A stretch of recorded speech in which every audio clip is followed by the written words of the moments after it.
प्रथम तो ये राधा स्वामी पंथ उस महापुरुष का है ही नहीं जिसको ये अपना मुखिया और जिससे ये मानते हैं कि वो हमारे प्रमुख रहे हैं। ये आप देखिएगा, ये सारवचन आपको पहले भी दिखाया था दास ने। ये सारवचन छंदबंद हिंदी, नीचे देखिएगा हजूर स्वामी जी महाराज राधा स्वामी सत्संग व्यास की तरफ से। और ये कहां से प्रकाशित है ये देखिएगा,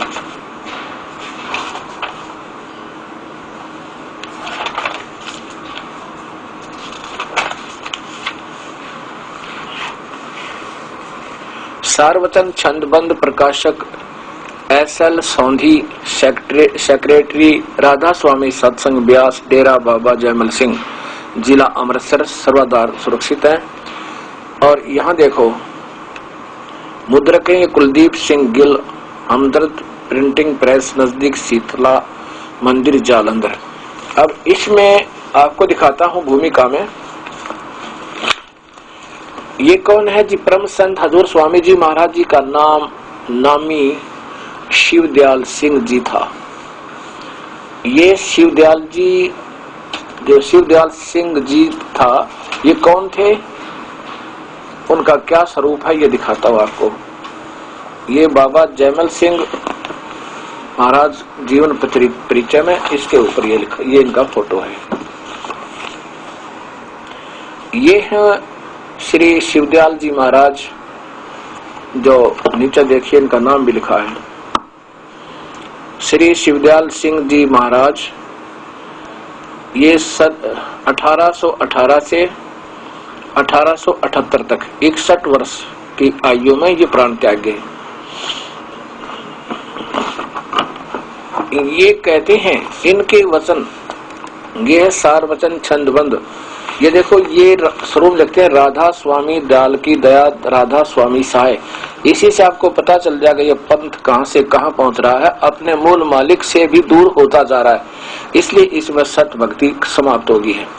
परम संत हजूर स्वामी जी महाराज जी, जिनका नाम नामी सेठ शिवदयाल सिंह जी था, भादो सुदी अष्टमी के दिन संवत 1875 विक्रमी मुताबिक अगस्त सन 1818 ईस्वी को करीब 12:30 बजे रात महला पन्नी गली आगरा शहर आगरे में प्रकट हुए।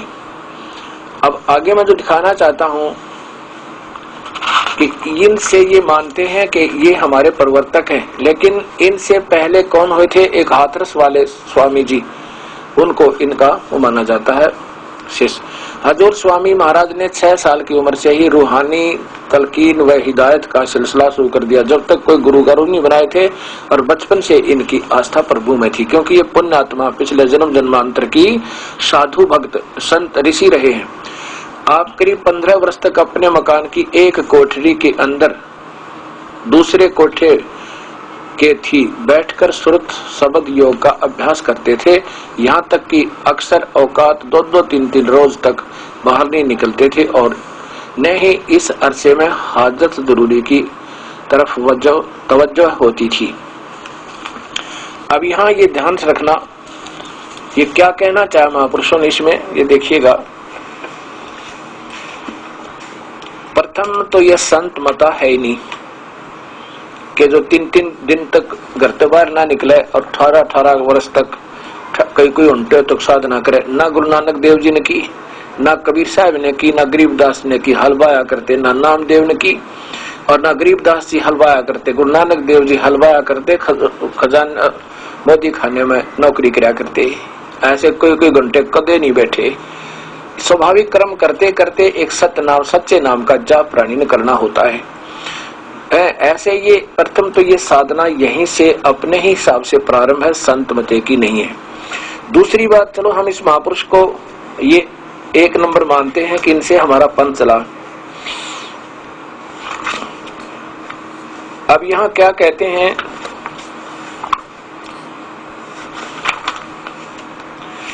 अब यहाँ ये तो इसी महापुरुष का है वचन आखिरी। जब ये अंत समय में अपने अंतिम फैसला देकर गए, वो अंतिम वचन बहुत ही जरूरी होते हैं, उन पर भी अमल कोई नहीं करता तो उन जैसा निर्भाग नहीं। ये सार वचन, वचन आखिरी वचन जो श्री स्वामी जी महाराज ने आखिरी रोज पेशतर अंतर ध्यान होने के वास्ते हिदायत साधुओं, सत्संगी और सत्संगनियों के खास जुबाने मुबारक से फरमाए। तारीख 15 जून सन 1878 मुताबिक आषाढ़ वदी पड़ुआ एक इतने को वक्त अलसबहा।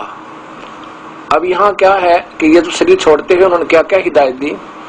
वक्त 8 बजे सुबह के स्वामी जी महाराज ने फरमाया कि अब चलने की तैयारी है। इसके बाद महाराज जी ने सुरत चढ़ाई और भास खींच लिया। सिर्फ सफेद डेले आंखों के नजर पड़ते थे और बदन कांपने लगा और नाखून, हाथों के पैर पीले हो गए। फिर पांव घंटे के बाद सुरत उतरी और उस वक्त फरमाया कि अब मौज फिर गई, अभी देर है। तब सेठ प्रताप सिंह ने पूछा कि अब कब की मौज है?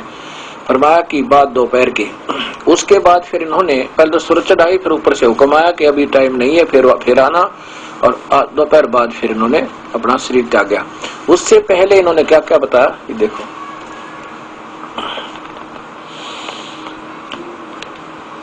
फरमाया कि ध्यान इसका नाम है कि जब चाहे जब सुरत पहुंचा दो और जब चाहे तब उतार लो। और हमने तो डेरे रात को ही पहुंचा दिए और सुरत सतपुरुष की गोद में पहुंचा दी, मगर तुम लोगों से कुछ वचन कहने को उतराए। अब यहाँ देखियो कि सतपुरुष को एक तो ये मानते ही नहीं। एक तरफ तो कहते हैं कि सतपुरुष का कोई आकार नहीं, कोई मानव नहीं, वो तो प्रकाश है, अंदर से आवाजें आती हैं। फिर ये कहते हैं सतपुरुष की गोद में पहुंचा दी, अर्थात वहां कोई आकार में है। अगर कबीर साहब देखा होता, सतपुरुष देखा होता, तो कहते वो काशी में आए हुए जुलाहा वही कबीर साहब है। अर्थात ये नकली सतलोक तक ही इन नकली नामों से प्राणी नहीं, इनसे भी नहीं जा सकता। ये पिछले स्वयं सिद्ध पुरुष थे, पिछले जन्म जन्म की अच्छी कमाई थी, इनकी सुरती चढ़ सकती है, कोई बड़ी बात नहीं। और कहीं भी जाकर के कोई काल के 36 जाल है, ना जरा कहां से ये आदेश लेता है, कहां वापस उल्टा देता है, ऐसे इन्होंने किया। इसके बाद स्वामी बताते हैं कि मेरी 6 वर्ष की आयु थी, क्योंकि साधु पुरुष थे पिछले जन्मांतर के। बताया कि मेरी 6 वर्ष की आयु थी,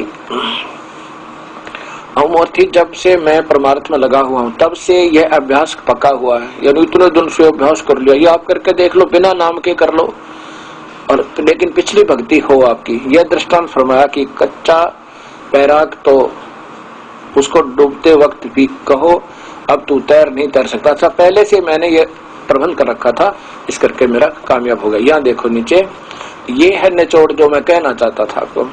फिर स्वामी जी महाराज ने राय सालिग्राम, इन्होंने सालिग्राम और कुल साधुओं व सत्संगियों व सत्संगियों को की तरफ मुतवज्जह होकर फरमाया कि जैसे मुझको समझते हो वैसे ही अब राधा जी को समझना, राधा जी और छोटी माता जी को बराबर जानना। ये राधा जी इन महापुरुष की धर्म पत्नी थी, उनका नाम नारायणी देवी था। ये देखो, वास्तव में रिमार्क्स देखिए, असली नाम माता जी का, इस राधा जी का नारायणी देवी जी था, लेकिन क्योंकि सेठ प्रताप सिंह जी साहब उन्होंने यह वचन लिखे हैं, उनको राधा जी के नाम से पुकारते थे, इस वास्ते यहाँ राधा जी दर्ज है। कहाँ? ये देखो ऊपर है। फिर स्वामी जी महाराज ने राधा राय सालिग्राम और कुल साधुओं व सत्संगियों की तरफ मुतवज्जह होकर फरमाया कि मुझको समझते हो वैसे ही अब राधा जी को समझना और राधा जी और छोटी माता जी को बराबर जानना। अब ये राधा जी कौन थी? इस आदरणीय शिवदयाल जी की धर्म पत्नी का नाम नारायणी देवी था, उसको असली नाम माता जी का नारायणी देवी